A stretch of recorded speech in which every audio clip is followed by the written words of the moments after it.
안녕하세요, 워커비의 그릭입니다. 좀 닥쳐봐. 말을 해야 하니까. 아무 말도 하면 안 돼? 어? 아무 말도 하면 안 되나? 아니 근데 소음이 들어가. 그럼 내가 이걸 해가지고 편집하는 거 한번 보여줄게. 알았어. 아씨. 안녕하세요, 워커비의 그릭입니다. 웃겨? 오늘 다뤄볼 글은 더 PR 뉴스에 집순이 집돌이들의 취향이 바뀌었다 라는 안선혜 기자님의 글입니다.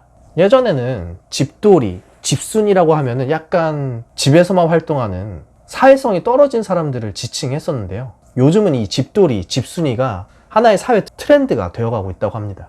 유명 광고에서죠. HS 애드에서 트위터, 네이버 블로그, 커뮤니티, 인스타그램 등 게시물 168억 건을 분석한 결과 편한 삶을 추구하는 컴포터리안의 경향이 강하게 드러났다고 합니다. 이 편하다라는 키워드는 6년 전과 비교해 약 3배가량 많아졌는데요. 그러니까 앞에서 말했던 집돌이, 집순이 같은 단어들이 컴포터리안이라는 경향을 그대로 보여주는 것과 같습니다. 자, 이 집돌이, 집순이들은 일본의 히키코모리와는 다르게 자신들의 편한 상태를 위해 소비 패턴을 강화하는 경향이 있는데요. 가령 수면 바지를 산다거나 영화 감상, 드라마 감상을 했던 것이 과거 집돌이, 집순이의 경향이라면 요즘에는 생화, 조명, 바디워시 등을 구매하고 홈카페를 연출하는 케이스가 많이 늘어났다고 합니다. 좀 가만히 앉아서 움직임을 최소화하는 그런 과거 이전의 세대와 다르게 요즘의 컴포터리안들은 적극적으로 이 집안에서 자신의 활동 범위 안에서 적극적으로 자신의 환경을 개선해 나가는데 집중하는 겁니다. 이와 비슷하게 호캉스랑 한 달 살기라는 컨텐츠가 최근 급증했는데요. 컴포터리안과 같은 방향을 보고 있다고 보시면 될 것 같습니다.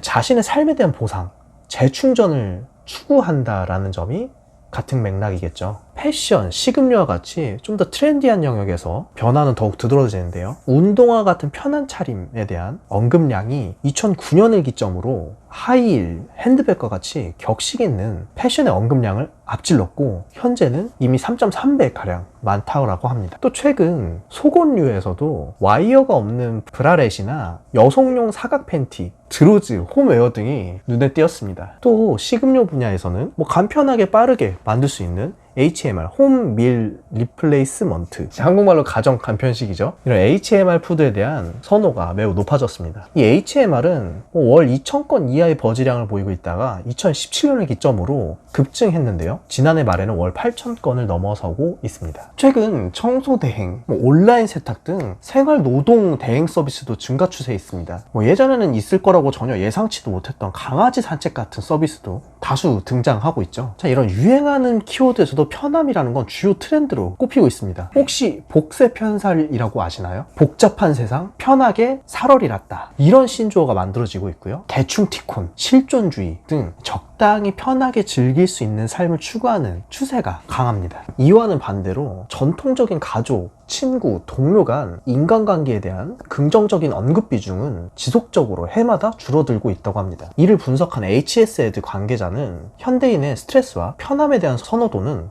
비례한다고 하면서 여유와 휴식에 대한 선호는 국내만의 추세가 아니라 지속될 트렌드라고 밝혔습니다. 사실 최근 여기서부터 이제 내 의견이 들어가는 거야. 이건 아무나 하는 게 아니야. 나만 할 수 있어. 이걸 워커비 스톡이라고 그래. 최근 유튜브에서도 그렇고 야근이나 회식 이런 기존의 전통적인 이 사회 안에서의 불편함들에 대한 불만을 표출하는 감정들이 유튜브나 페이스북, 인스타그램 등 다양한 뉴 미디어에서 많이 등장하고 있습니다. 이전에는 좀 힘들더라도 참고 견뎠던 과거 이전 세대, 기성세대와는 다르게 최근의 밀레니얼들 같은 경우는 자신의 감정, 자신의 처지에 대해서 명확하게 인지하고 보다 자신의 삶에 집중해서 주변 환경을 개선해 나가려는 모습들이 많이 보입니다. 최근에 세대 간 갈등이 격화된다고 많이들 말하죠. X세대, Y세대, Z세대, 세대 간 갈등이 많이 발생하는 이유도 이와 같은 맥락에서 바라볼 수 있을 것 같습니다. 과거 성공, 노력, 끈기, 근성과 같이 어떤 목표를 설정하고 달려가는 것에 익숙했던 이전 세대들은 현재 안정적인 자산을 구축하고 있는데 반해 편함, 귀찮음, 싫음과 같이 자신의 감정에 솔직해지는 밀레니얼 세대 같은 경우는 아무리 노력해도 자신의 처지가 크게 바뀌지 않을 것이라는 단념으로부터 나오는 감정들이 지배적이라고 생각됩니다. 보다 밀레니얼에 대해서 이해하려고 스터디 하시는 분들이 많이 계신데요. 어떤 개념적인 범주를 공부하기보다는 이들이 그렇게 자신의 감정 표현을 할 수밖에 없는 환경에 대한 맥락을 찾아가는 것이 더 중요한 것 같습니다. 앞으로 이런 밀레니얼 세대에 대한 이해를 위한 기사와 글을 더 많이 소개해 드릴 수 있었으면 좋겠습니다. 감사합니다. 워커비의 글읽기였습니다.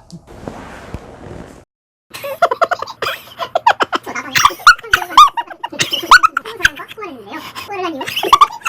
저도 소개를 되지 않았다고 하네요. 홈메이크? 홈메이크?